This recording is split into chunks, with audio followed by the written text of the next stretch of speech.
Le PIB, ou produit intérieur brut, est la somme des biens et des services obtenus dans un territoire donné par l'utilisation des facteurs de production qui sont situés dans ce territoire, quelle que soit la nationalité de leur détenteur et la nationalité de l'acquéreur de cette production.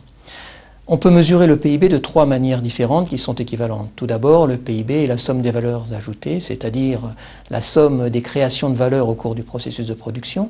Le PIB est aussi la somme des revenus distribués lors du processus de production, en particulier le revenu des salariés, l'EBE des entreprises résidentes.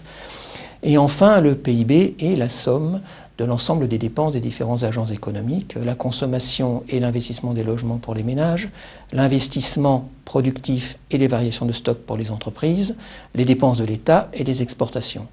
À ce niveau se pose le problème des importations qui représentent l'ensemble des biens qui sont produits à l'étranger mais consommés sur le territoire national. Donc il convient de retirer à chacun des éléments de la demande sa part importée ou plus simplement de retirer l'ensemble des importations. Et à ce moment-là, on obtient l'équation bien connue qui définit le PIB comme étant la somme de la consommation des ménages, de l'investissement en logement de ces mêmes ménages, de l'investissement productif des entreprises et de leur variation de stock, des dépenses de l'État et du solde extérieur net, c'est-à-dire la différence entre les exportations et les importations.